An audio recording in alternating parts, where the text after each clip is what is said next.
안녕하세요, 여러분. 혹시 걸어가다 힘없이 주저앉거나 아무것도 아닌 문턱에 걸려 넘어지는 아찔한 경험해보신 적 있으신가요? 별일 아니라고 생각하셨다면 큰 오산입니다.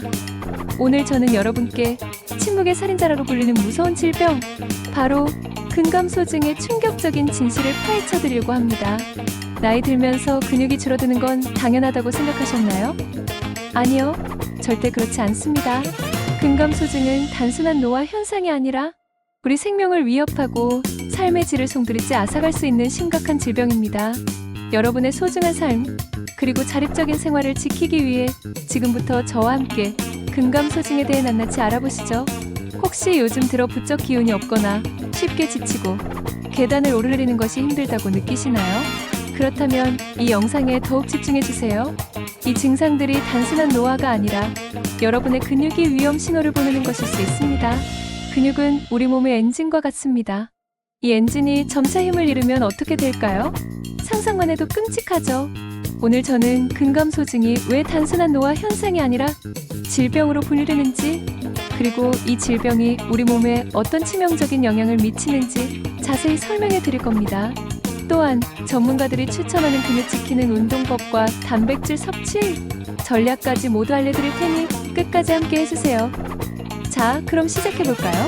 근감소증. 이 낯선 단어가 여러분의 삶에 얼마나 큰 영향을 미칠 수 있는지 함께 탐구해봅시다.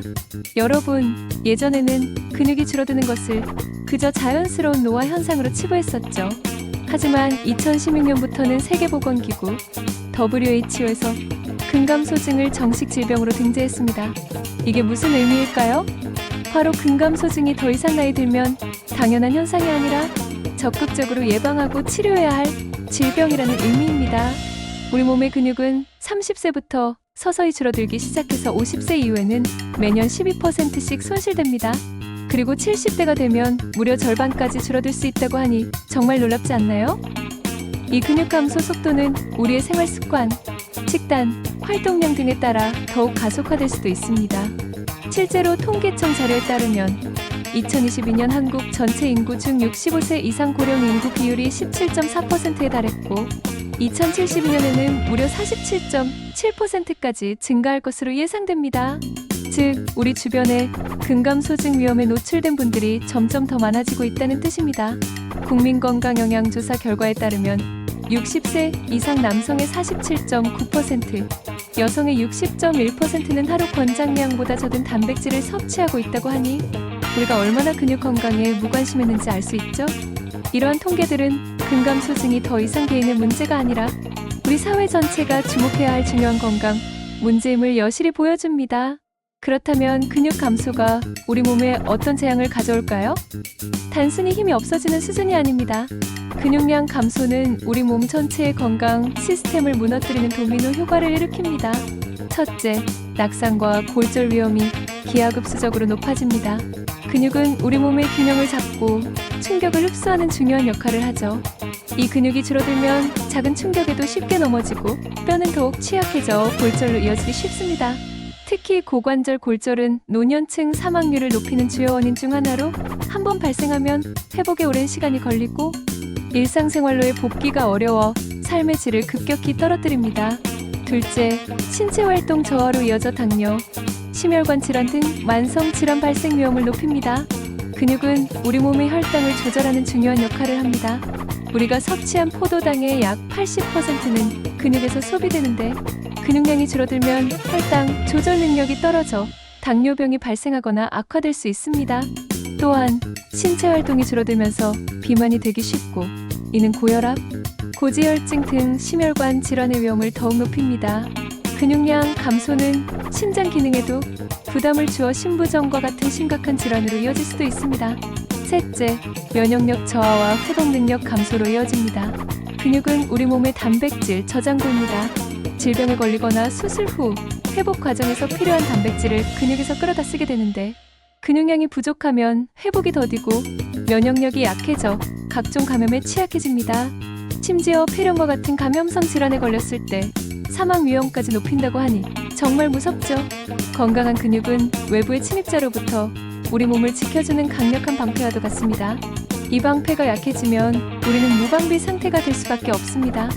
넷째, 인지 기능 저하와 치매 발병 위험까지 높일 수 있습니다. 최근 연구에 따르면 근감소증과 치매 발병 위험 사이에 유의미한 연관성이 있다고 합니다. 신체 활동이 줄어들고 뇌로 가는 혈류가 감소하면서 뇌 기능 저하를 초래할 수 있다는 것이죠. 근육 운동은 뇌 건강에도 긍정적인 영향을 미치는데 근육량이 감소하면 이러한 긍정적인 효과도 줄어들게 됩니다. 다섯째, 에너지 부족과 삶의 활력 저하입니다. 근육은 우리 몸의 가장 큰 에너지 소비 기관입니다. 근육량이 줄어들면 기초대사량이 감소하여 쉽게 피로감을 느끼고 일상생활에 필요한 에너지도 부족해집니다. 이는 우울감으로 이어질 수도 있으며 전반적인 삶의 활력을 잃게 만듭니다. 결국 이 모든 문제들은 자립적인 삶을 잃게 만들고 일상생활이 불가능해지면서 심하면 고독사까지 연관 지을 수 있는 심각한 상황으로 이어질 수 있습니다. 여러분, 근감소증은 단순한 노화가 아니라 우리의 삶 전체를 위협하는 침묵의 살인자임을 명심해야 합니다. 이 질병은 우리 몸뿐만 아니라 정신적인 건강, 그리고 사회적인 관계에도 부정적인 영향을 미칠 수 있습니다. 미리 알고 예방하는 것이 무엇보다 중요합니다. 그렇다면 나는 과연 근감소증에서 안전할까? 궁금하실 겁니다. 병원에 가지 않고도 집에서 간단하게 근감소증을 자가 진단해 볼 수 있는 방법이 있습니다. 첫째, 걸음 속도 측정입니다. 4m 거리를 평소 걸음 속도로 걸어보세요. 이때 1초에 0.8m 미만으로 걷는다면 근감소증을 의심해 볼 수 있습니다. 횡단보도를 건널 때 초록불이 깜빡이기 시작했는데도 건너기가 버겁다면 위험 신호입니다. 이 테스트는 여러분의 보행 능력과 근력을 동시에 확인할 수 있는 중요한 지표입니다. 둘째, 의자에서 일어서기 테스트입니다. 팔짱을 끼고 의자에 앉은 상태에서 5번 일어섰다 앉기를 반복해보세요. 이때 12초 이상이 걸린다면 근력 저하를 의심해야 합니다. 이 테스트는 여러분의 하체 근력을 가늠해 볼 수 있는 아주 유용한 방법입니다. 특히 허벅지 근육은 우리 몸에서 가장 큰 근육 중 하나이므로 이 근육의 약화는 근감소증의 중요한 신호가 됩니다. 셋째, 종아리 둘레 측정입니다. 엄지와 검지를 이용해 자신의 종아리 둘레를 재어보세요. 만약 엄지와 검지 끝이 쉽게 닿아 종아리를 한 바퀴 휘감을 수 있다면 근감소증을 의심할 수 있습니다. 특히 여성분들은 종아리 둘레가 31cm 미만, 남성분들은 32cm 미만의 경우 주의가 필요합니다. 종아리 둘레는 하체 근육량을 추정하는 간편한 방법으로 활용될 수 있습니다.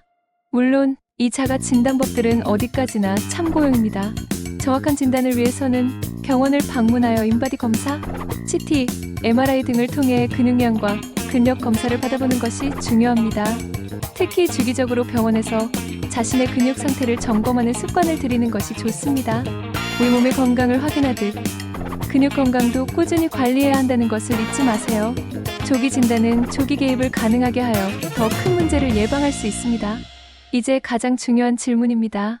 근감소증을 예방하고 건강한 근육을 유지하려면 어떻게 해야 할까요? 전문가들은 크게 두 가지를 강조합니다. 바로 운동과 단백질 섭취입니다. 먼저 운동에 대해 알아볼까요? 2025년 최신 지침에 따르면 노년층에게는 유산소 운동과 근력 운동을 병행하는 것이 중요하다고 합니다. 매일 빠른 걷기, 조깅, 자전거 타기 같은 유산소 운동으로 심폐 기능을 강화하고 일주일에 2번 이상 근력 운동을 통해 근육을 키워야 합니다. 운동이 힘들다고요? 걱정 마세요. 거창한 헬스장이 아니어도 집에서 쉽게 할 수 있는 운동들이 많습니다. 의자, 밴드 등을 활용한 맞춤 운동법을 알려드릴게요. 첫째, 의자에 앉았다 일어서기입니다. 의자 앞쪽에 앉아 팔짱을 끼고 일어섰다 앉기를 반복합니다. 이때 무릎에 부담이 가지 않도록 천천히 일어나고 완전히 앉지 않고 살짝 엉덩이를 뗀 상태에서 다시 일어서는 것도 좋습니다. 스쿼트 동작과 유사하여 하체 근육 강화에 매우 효과적입니다. 둘째, 벽 짚고 팔굽혀펴기입니다. 벽에 손을 대고 몸을 앞뒤로 움직이며 팔굽혀펴기를 합니다. 서서 하는 푸시업이라고 생각하시면 됩니다. 벽과의 거리를 조절하여 난이도를 조절할 수 있습니다.